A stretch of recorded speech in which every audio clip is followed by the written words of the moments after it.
Hello students, कैसे हैं आप लोग? सब अच्छे? मैं हूँ आकांक्षा शर्मा। आप लोग देख रहे हैं मैथ्स एंड थिंग्स। और आज का हम लोग का चैप्टर क्या है? तो वो है रियल नंबर्स, क्लास 9th का। तो पहले हम लोग को जानना पड़ेगा रियल नंबर्स होता क्या है। तो रियल नंबर्स दो पार्ट में डिवाइड होता है, ठीक है। हम लोग उसका चार्ट बनाते जाएंगे, आप लोग को लिखते जाना है, ठीक है। तो रियल नंबर्स को दो पार्ट में डिवाइड किया जाता है। क्या होता है दो पार्ट में क्या क्या होता है? पहला पार्ट होता है रेशनल नंबर्स, है ना। पहला पार्ट होता है रेशनल नंबर्स और दूसरा होता है इरेशनल नंबर्स, है ना। अब रेशनल और इरेशनल नंबर्स होता क्या है? तो जैसे जैसे हम लोग पढ़ रहे हैं तो वो सब हम लोग को बाद में पढ़ेंगे, पहले चार्ट बनाएंगे, ठीक है। तो रियल नंबर्स को हम लोग डिवाइड किए दो पार्ट में, रेशनल और इरेशनल नंबर्स में, ठीक है। रेशनल नंबर्स में कौन कौन सा आता है? तो रेशनल नंबर्स में नेगेटिव नंबर्स आता है, पॉजिटिव नंबर्स आता है, फ्रैक्शंस आता है और डेसिमल्स आता है, ठीक है। और इरेशनल में कौन कौन सा आता है? तो इरेशनल में आता है अंडर रूट वाला जितना भी नंबर्स होता है, अंडर रूट नंबर्स आता है, पाई आता है, ये सब हो गया इरेशनल नंबर्स, ठीक है। अब आता है रेशनल नंबर। तो रेशनल नंबर को भी दो पार्ट में डिवाइड किया जाता है, ठीक है। अब दो पार्ट में वो दो पार्ट होता क्या क्या है? तो दो पार्ट क्या क्या होता है? एक होता है नॉन इंटीजर्स और एक होता है इंटीजर्स, ठीक है। एक होता है नॉन इंटीजर्स और एक होता है इंटीजर्स, ठीक है। अब इंटीजर्स को भी फिर नेक्स्ट डिवाइड किया जाता है, ठीक है। तो पहला चीज कि इंटीजर्स, आप लोग क्लास 7th का वीडियो मेरा है, उसमें आप लोग इंटीजर्स के बारे में जान सकते हैं, ठीक है। ये हो गया इंटीजर्स का बात। अब इंटीजर्स को डिवाइड किस में किया जाता है? तो इंटीजर्स को डिवाइड किया जाता है नेगेटिव नंबर्स में और होल नंबर्स में। नेगेटिव नंबर्स और होल नंबर्स में, ठीक है। होल नंबर्स, ठीक। अब फिर होल नंबर्स को फिर दो पार्ट में डिवाइड किया जाता है, ठीक है। अब होल नंबर्स का दो पार्ट क्या क्या होता है? तो एक होता है जीरो और दूसरा होता है नेचुरल नंबर्स, ठीक है।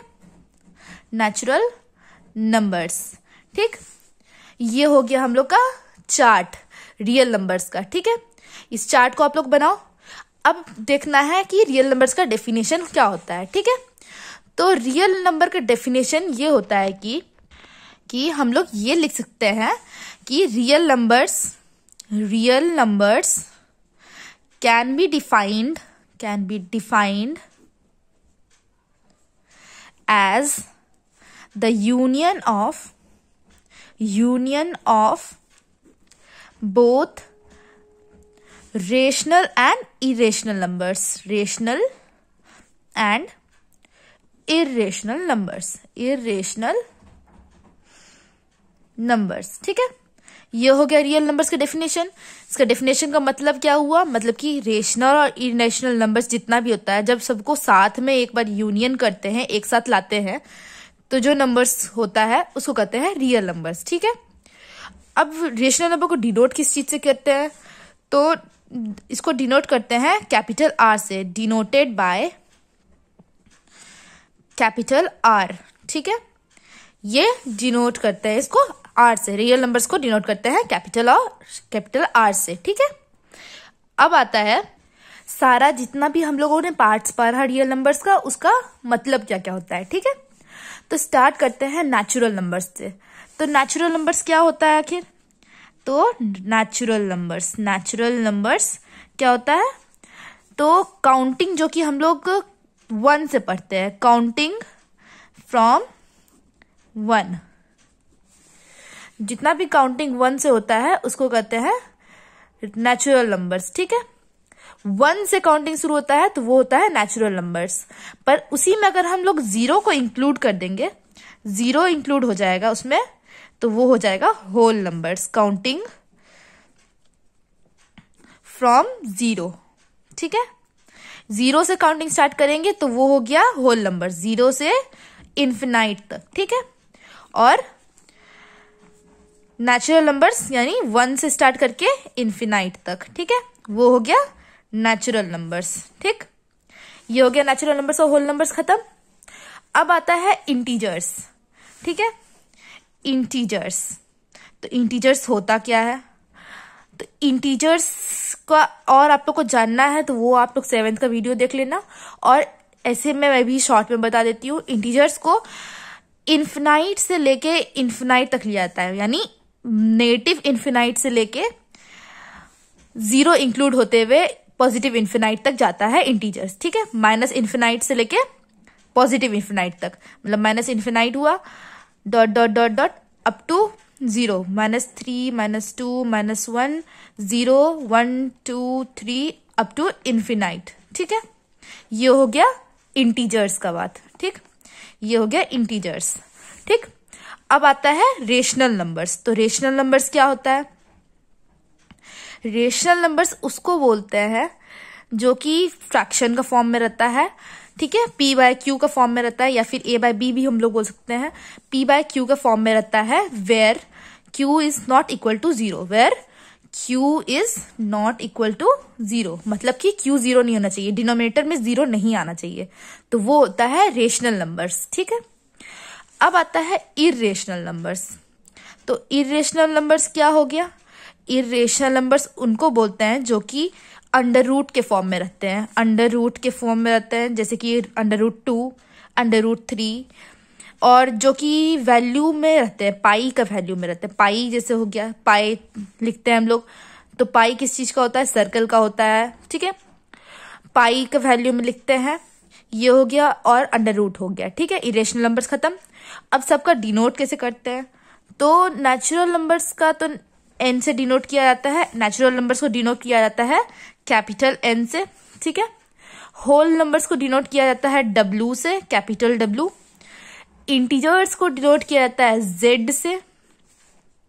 रेशनल नंबर्स को डिनोट किया जाता है Q से, ठीक है। ये हो गया सारा का डिनोट, ठीक। ये हो गया हम लोग का सारा जितना भी पार्ट्स होता है रियल नंबर्स है, उसको हम लोग समझ गए, ठीक। अब आता है प्रॉपर्टीज रियल नंबर्स का, ठीक है। तो स्टार्ट करते हैं प्रॉपर्टीज। तो रियल नंबर्स के मेनली 4 प्रॉपर्टीज होते हैं, ठीक है। हम लोग चारों प्रॉपर्टी पढ़ेंगे, सबको समझते जाएंगे, ठीक है। तो 4 प्रॉपर्टी होता क्या क्या है? तो सबसे पहला होता है कम्यूटेटिव प्रॉपर्टी। क्या होता है? कम्यूटेटिव प्रॉपर्टी, ठीक है। अब कम्यूटेटिव प्रॉपर्टी होता क्या है? तो कम्यूटेटिव प्रॉपर्टी मतलब कि अगर हम लोग 2 इंटीजर्स लेते हैं m + n, तो इसको अगर हम लोग उल्टा भी करके लिखेंगे, मतलब n + m भी लिखेंगे, तो दोनों का आंसर सेम आएगा, है ना। तो ये हो गया कम्यूटेटिव प्रॉपर्टी। अब ये हो गया एडिशन का, ठीक है। साथ में इसका एक और होता है मल्टीप्लीकेशन का, मतलब m × n करेंगे या n × m करेंगे तो दोनों का आंसर सेम आएगा। ये हो गया कम्यूटेटिव प्रॉपर्टी, ठीक है। अब आता है एसोसिएटिव प्रॉपर्टी। तो एसोसिएटिव प्रॉपर्टी क्या होता है? तो एसोसिएटिव प्रॉपर्टी मतलब ये होता है कि अगर हम लोग 3 इंटीजर्स लेते हैं m, n और r, जैसे कि एग्जांपल में हम ले लेते हैं m, n और r इंटीजर्स लेते हैं, तो m को हम लोग अगर n + r करके भी करें, या फिर m + n ब्रैकेट के बाहर में +r करे, तो दोनों का आंसर सेम आएगा। ये हो गया एडिशन का बात। अब आता है मल्टीप्लिकेशन का। इसी में m n को ब्रैकेट में लेके अगर r को बाहर में मल्टीप्लाई करे, या फिर m को बाहर लेके n और r को मल्टीप्लाई कर ले, तो भी आंसर सेम आना है ना। तो ये हो गया एसोसिएटिव प्रॉपर्टी। दोनों में अंतर ज्यादा कुछ नहीं है, इसमें 2 इंटीजर्स लिया जा रहा है, इसमें 3 इंटीजर्स लिया जा रहा है ना। तो ये हो गया कम्यूटेटिव प्रॉपर्टी, मतलब 2 इंटीजर्स वाला हो गया कम्यूटेटिव प्रॉपर्टी, और 3 इंटीजर्स वाला हो गया एसोसिएटिव प्रॉपर्टी, ठीक है। अब आता है डिस्ट्रीब्यूटिव प्रॉपर्टी। क्या आता है? Distributive property. डिस्ट्रीब्यूटिव प्रॉपर्टी, ठीक है। तो डिस्ट्रीब्यूटिव प्रॉपर्टी आखिर क्या होता है? हम लोग खाली प्रॉपर्टी सुन रहे हैं, नाम सब सुन के डरना नहीं है, ठीक है। डिस्ट्रीब्यूटिव प्रॉपर्टी क्या होता है? तो डिस्ट्रीब्यूटिव प्रॉपर्टी का मतलब ये होता है कि अगर हम लोग m n + r ले रहे हैं, तो इसका वैल्यू जो भी आएगा वो m n + m r के बराबर होगा, ठीक है। ये एक फॉर्मूला है, एक तरह से एक फॉर्मूला कह सकते हैं, ठीक है। a b + c, ठीक है। अब इसको सॉल्व अगर हम लोग करके देखते हैं, तो m को मल्टीप्लाई करेंगे एक बार n से, ठीक है। m को एक बार n से मल्टीप्लाई किए, फिर बीच में जो साइन है प्लस का है, तो प्लस का साइन दे दिए, फिर m को एक बार r से मल्टीप्लाई किए, हो गया हम लोग का फॉर्मेशन फॉर्मूला का। तो अगर आप लोग इसको याद नहीं भी करते हो तो इसको सॉल्व करके आप लोग आंसर निकाल सकते हो, है ना। ये हो गया डिस्ट्रीब्यूटिव प्रॉपर्टी। आप लोग का डिस्ट्रीब्यूटिव प्रॉपर्टी खत्म, 3 प्रॉपर्टी खत्म हो गया। अब आता है चौथा प्रॉपर्टी। तो फोर्थ प्रॉपर्टी ये है, प्रॉपर्टी का नाम है आइडेंटिटी प्रॉपर्टी। क्या नाम है? आइडेंटिटी। तो आइडेंटिटी प्रॉपर्टी आखिर होता क्या है? तो आइडेंटिटी प्रॉपर्टी को हम लोग इस तरह से समझ सकते हैं कि अगर किसी इंटीजर को हम लोग 0 से प्लस करेंगे, एड अप करेंगे, तो जो इंटीजर है वही इंटीजर में आंसर आएगा, है ना। मतलब अगर ये 2 है, किसी इंटीजर को हम लोग अगर 2 ले लेते हैं तो उसको अगर हम लोग 0 से एड अप करेंगे तो आंसर तो 2 ही आएगा, है ना। बस यही है प्रॉपर्टी। एक प्रॉपर्टी ये हुआ इसी का। सेकेंड होता है किसी भी इंटीजर को अगर हम लोग 1 से मल्टीप्लाई करेंगे तब भी उसका आंसर जो इंटीजर लिए हैं वही आएगा, है ना। ये हो गया हम लोग का आइडेंटिटी प्रॉपर्टी खत्म, और हम लोग का प्रॉपर्टीज ऑफ रियल नंबर भी खत्म, ठीक है। अब आता है एक चीज की पाई, जो हम लोग पढ़े कि पाई बहुत जगह सुनते हैं हम लोग पाई। तो पाई का वैल्यू क्या होता है? तो पाई का वैल्यू होता है 22/7, या फिर इसको हम लोग डेसिमल का वैल्यू में फॉर्म में लिख सकते हैं 3.14। ये इन्फिनाइट तक जाता है इसलिए 3.14 ही लिखा जाता है, ज्यादातर टाइम 3.14 लेके ही हम लोग चलते हैं, ठीक है। ये हो गया पाई का वैल्यू, ठीक। अब आता है ऑपरेशन और रियल नंबर्स, ठीक है। अब पढ़ते हैं ऑपरेशन और रियल नंबर्स क्या होता है, ठीक है। अब यहाँ पे ऑपरेशन का मतलब ये नहीं समझ लेना है कि जो हम लोग का ऑपरेशन होता है बायोलॉजी में, जैसे कि कहते हैं हम लोग ऑपरेशन हो रहा है सबका, तो यहाँ पे वो ऑपरेशन नहीं है। यहाँ पे रियल नंबर्स का क्या क्या यूज होता है, कहाँ क्या कर सकते हैं रियल नंबर्स के साथ, उसको समझा जा रहा है, ठीक है। तो ऑपरेशन ऑफ रियल नंबर्स में आता है एडिशन, सब्सट्रैक्शन, मल्टीप्लीकेशन, डिवीजन, ये सब आता है, ठीक है। तो सबसे पहला ऑपरेशन क्या होता है रियल नंबर्स का, कि real numbers can be added, subtracted,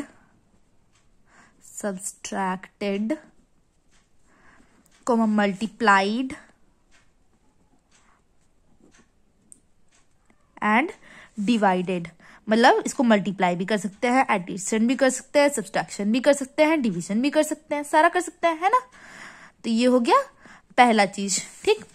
अब इसको कैसे एडअप करना है, ठीक है। एडअप कैसे करना है? तो अगर क्वेश्चन हम लोग का दिया हुआ है, क्वेश्चन अगर हम लोग का है ऐसे कि 2 + √3 है, और एक है सेकेंड जो है नंबर वो है 2 - 2√3, ठीक है। ये अगर क्वेश्चन है हम लोग का कि हाँ ये दोनों को भाई एडअप करो, ठीक है। तो कैसे एडअप इसको करेंगे? तो जैसे नॉर्मल एडिशन हम लोग लिखते हैं वैसे ही लिखेंगे। पहले इसको 2 + √3 है, इसको भी प्लस के फॉर्म में लिख लेते हैं, 2 + -2 - √3 है ना। अब इसको लिख लिए, क्वेश्चन फॉर्म हो गया हम लोग का। अब इसको जैसे नॉर्मल करते हैं, बिना अंडर रूट वाला को एक साथ करेंगे और अंडर रूट वालों को एक साथ करेंगे, ठीक। तो ये 2 है और एक 2 है, 2 और 4 हो गया, ठीक है। 2 + 2 4, और एक है अंडर रूट 3 - 2√3। हम लोग को ये याद रखना है कि कौन सा साइन है आगे में, साइन हमेशा ध्यान रखना है। +3 है, +√3, और एक है -2√3। तो +2 + √3 और -2√3 मिलके हो गया -√3, ठीक है। तो ये होगा आंसर 4 - √3। अब एक चीज ध्यान रखना है कि हमेशा साइन पहले नहीं देना है, साइन हमेशा सॉल्व करने के बाद देना है। तो आंसर हो गया 4 - √3, ठीक है। ये हो गया हम लोग का आंसर, इसको सॉल्व हो गया। ये हो गया एडिशन का बात। अब आता है सब्सट्रैक्शन, ठीक है। तो सब्सट्रैक्शन को भी हम लोग यहीं पे समझते हैं, ठीक है। तो अगर हम लोग का सेम ही क्वेश्चन है, ठीक है, सब्सट्रैक्ट कर रहे हैं अब यहाँ पे, तो यहाँ पे हम लोग लिख लेते हैं सब्सट्रैक्ट, ठीक है। सब्सट्रैक्ट कर रहे हैं अब, तो सेम ही क्वेश्चन को लेते हैं। तो क्या कर रहा है, इसको और इसको सब्सट्रैक्ट करो। तो क्या करेंगे, 2 + √3 है, माइनस का साइन दे दिए। अब यहां तुमको ध्यान रखना है, हम लोग को ध्यान रखना है कि इसको ब्रैकेट में ले, सेकेंड वाला नंबर को ब्रैकेट में लेंगे, ठीक है। -2√3 ले लिए। अब इसको सॉल्व करना शुरू करते हैं, जैसे अलजेब्रा सॉल्व करते हैं वैसे ही इसको भी सॉल्व करेंगे। तो 2 + √3 हो गया, माइनस का साइन है तो माइनस का साइन तो अंदर में चेंज कर देगा साइन, तो ये -2 हो गया, माइनस और माइनस मिलके हो गया प्लस और 2√3, है ना। अब इसको सॉल्व करते हैं तो 2 और -2 मिलके कैंसिल अप हो जाएगा तो वो 0 हो जाएगा, और +√3 है और +2√3 है तो दोनों मिलके हो जाएगा 3√3, है ना। ये हो गया हम लोग का आंसर। ये हो गया एडिशन और सब्सट्रैक्शन खत्म। अब आता है मल्टीप्लिकेशन और डिवीजन, ठीक है। तो अब मल्टीप्लिकेशन और डिवीजन को समझना है। तो जैसे कि अगर हम क्वेश्चन लेते हैं, एक मल्टीप्लाई के लिए लेते हैं क्वेश्चन, 2√2 ले लेते हैं एक, और एक लेते हैं 3√3, ठीक है। अब ये दोनों नंबर को मल्टीप्लाई करना है, तो कैसे इसको भाई मल्टीप्लाई करें, तो जैसे नॉर्मल हम लोग मल्टीप्लाई करते हैं वैसे ही करना है। जो बिना रूट वाला है बिना रूट वाला के साथ मल्टीप्लाई करना है, और जो रूट वाला है रूट वाला के साथ मल्टीप्लाई कर लेना है ना। तो 3 2 जा 6 हो गया, और 2 और 3 है, दोनों रूट में अंडर रूट में है, तो दोनों को मल्टीप्लाई कर लेते हैं, तो दोनों मल्टीप्लाई करके आएगा 6, है ना। ये हो गया 6√6, यही हो गया हम लोग का आंसर मल्टीप्लाई का, ठीक है। इस तरह से मल्टीप्लिकेशन होता है। अब आ गया डिवाइड।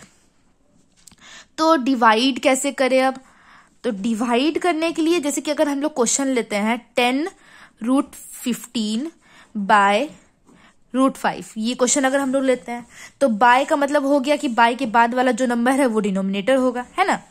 तो 10√15 बाय √5।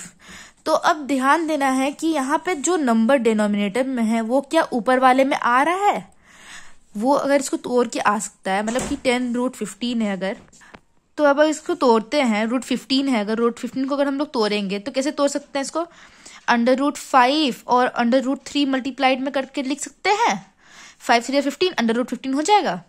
तो ये हो गया, तोड़ लिए इसको, और नीचे में √5 है ही। अब √5 और √5 कैंसिल हो गया, कैंसिल अप करने के बाद बचा क्या, तो 10√3, ये हो गया हम लोग का आंसर, है ना।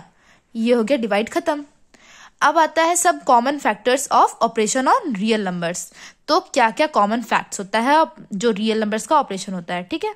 अब उसको पढ़ना शुरू करते हैं। तो क्या क्या एप्लीकेशन या ऑपरेशन होता है, ऑपरेशन का क्या क्या फैक्ट्स होता है वो पढ़ेंगे अब। तो पहला क्या फैक्ट होता है कि जब भी हम लोग डिवाइड, सब्सट्रैक्ट या एडअप करेंगे किसी भी रेशनल नंबर और इरेशनल नंबर को, तो जो आंसर आएगा वो भी एक इरेशनल नंबर ही आएगा, ठीक है। क्या लिखेंगे, द सम और डिफरेंस। तो किसी भी चीज को अगर किसी भी इरेशनल नंबर और एक रेशनल नंबर को मल्टीप्लाई, सब्सट्रैक्ट या फिर डिवाइड, माइनस करेंगे तो उसका आंसर जो आएगा वो भी रेशनल होगा। तो लिखेंगे सम और difference of a rational number and N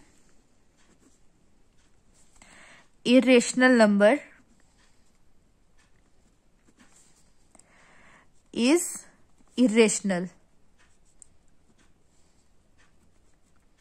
ठीक है। अब आता है सेकेंड फैक्ट। सेकेंड फैक्ट क्या होता है, तो जब प्रोडक्ट करेंगे, द प्रोडक्ट और coefficient of a rational and an irrational number is irrational। मतलब कि अगर हम किसी दो रेशनल और एक इरेशनल नंबर को हम लोग मल्टीप्लाई या फिर डिवाइड करते हैं तो जो आंसर आएगा वो भी इरेशनल होगा, ठीक है। अब आता है थर्ड फैक्ट। तो थर्ड फैक्ट क्या होता है, if we add, subtract, multiply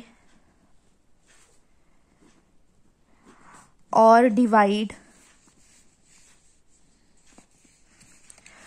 two irrationals, मतलब दो इरेशनल नंबर को अगर हम लोग मल्टीप्लाई, डिवाइड, सब्सट्रैक्ट, ऐड कुछ भी करेंगे, देन द रिजल्ट में बी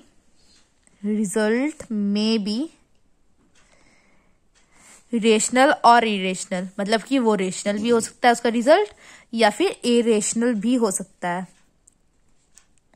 ठीक है, ये हो गया थर्ड फैक्ट खत्म। अब आता है रेशनलाइजिंग।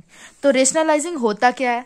रेशनलाइजिंग तब होता है जब डिनोमिनेटर में अंडर रूट में कोई भी नंबर जो है वो अंडर रूट में रहता है। तो जब डिनोमिनेटर से अंडर रूट को हटाना होता है तो जो भी प्रोसेस करते हैं उसको कहते हैं रेशनलाइजिंग। जैसे कि अगर हम लोग एग्जांपल में लेते हैं 1/2 अंडर रूट 2 + 3, तो अंडर रूट में है नंबर, तो अब इसको डिनोमिनेटर से हटाना है। तो क्या करेंगे, सेम नंबर को उसके नेगेटिव फॉर्म से मल्टीप्लाई कर देंगे, ऊपर और नीचे दोनों से। मतलब under root -3 under root 2 - 3 by under root 2 - 3, दोनों ऊपर नीचे मल्टीप्लाई कर दिए। अब इसको सॉल्व करके जो भी आंसर आएगा वो होगा हम लोग का रेशनलाइज्ड नंबर। तो इसको सॉल्व करते हैं तो ऊपर वाला तो जैसे कि तैसे ही मल्टीप्लाई हो जाएगा, मतलब अंडर रूट -2 - 3 हो जाएगा, ठीक है। बाय मल्टीप्लाई करेंगे अंडर रूट 2 का होल स्क्वायर। हम लोग यहाँ पे फॉर्मूला बैठा देते हैं a + b और a - b, मतलब a² - b², यानी 3 का होल स्क्वायर, है ना। ये हो गया हम लोग का फॉर्मूला पे पुट।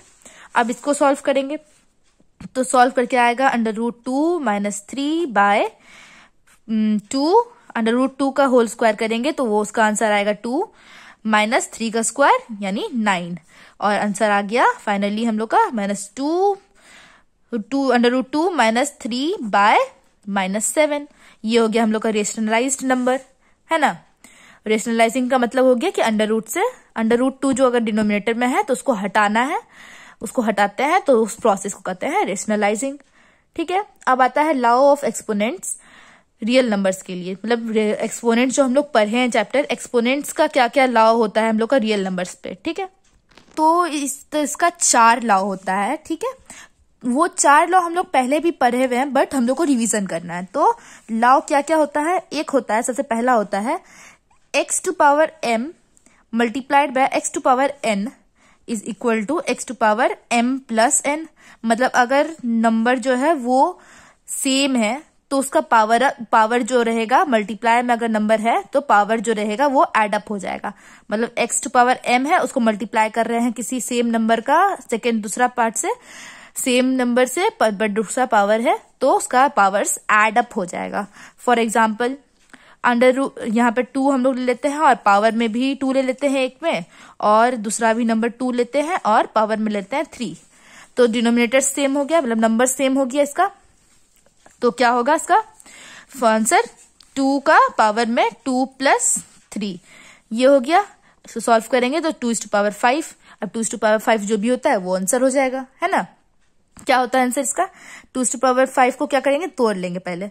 2⁵³ पॉइंट मल्टीप्लाई 2⁵², 2 का क्यूब 8 और 2 का स्क्वायर 4, 8 4 32। ये हो गया हम लोग का आंसर, ठीक है। ये हो गया पहला लॉ। सेकेंड लॉ क्या होता है? तो सेकेंड लॉ ये होता है कि x⁴m है बाय x⁴n है, तो उसका आंसर x⁴m - n हो जाएगा। मतलब डिवाइड में है तो वो माइनस सब्सट्रैक्ट हो जाएगा, है ना। मल्टीप्लाई में एडअप हो जाता है, डिवाइड में सब्सट्रैक्ट हो जाता है, ठीक है। एग्जाम्पल लेते हैं 2⁵2 और 2⁵3, है ना। तो क्या हो जाएगा? 2⁵2 - 3 हो जाएगा, तो आंसर आएगा 2⁻⁻1। ये हो गया हम लोग का आंसर, ठीक। दो लॉ खत्म हो गया। अब आता है 2 लॉ और बाकी बचा है। थर्ड लॉ क्या होता है तो वो देखते हैं अभी। तो थर्ड लॉ ये होता है कि x⁴m है, फिर उसकी पावर में भी एक n आ जाता है, तो क्या होगा? x⁴m⁴n। तो इसका आंसर ये होगा कि x⁴m मल्टीप्लाइड बाय n हो जाएगा। अगर 2 पावर है तो मल्टीप्लाई हो जाएगा पावर। फॉर एग्जाम्पल 2⁵2 ले लेते हैं, उसकी पावर में 2 ले लेते हैं, ठीक है। तो क्या होगा? 2⁵2 मल्टीप्लाइड बाय 2 इक्वल टू 2⁴4, ठीक है। हो गया आंसर कितना? 2 का स्क्वायर मल्टीप्लाइड बाय 2 का स्क्वायर, 4 × 4 इक्वल टू 16। हो गया सॉल्व, ठीक। अब आता है फोर्थ लॉ। तो फोर्थ लॉ क्या होता है वो देखते हैं अभी। फोर्थ लॉ ये होता है कि अगर उसका जो नंबर है वो अलग अलग हुआ और पावर सेम हो रहा है, तो जो नंबर होता है वो मल्टीप्लाई हो जाता है, पावर सिंगल हो जाता है। जैसे मतलब कि x⁴ अगर m है और y⁴ n y to power भी m है, ठीक है। तो इसका सॉल्व करके क्या आएगा, x y is to power m हो जाएगा ये, ठीक है। अब इसका एग्जाम्पल लिख लेते हैं, जैसे कि 2 इज टू पावर m हो गया, 2 इज टू पावर m नहीं, 2 इज टू पावर स्क्वायर लेंगे, और y अगर हम लोग लेते हैं 3 टू पावर स्क्वायर, मतलब ये तो मल्टीप्लाई में है, तो 3 टू जा 6 और 6 टू पावर स्क्वायर यानी 36। ये हो गया हम लोग का आंसर, ठीक है। ये हम लोग का लॉज खत्म हो गया यहाँ पे, ठीक।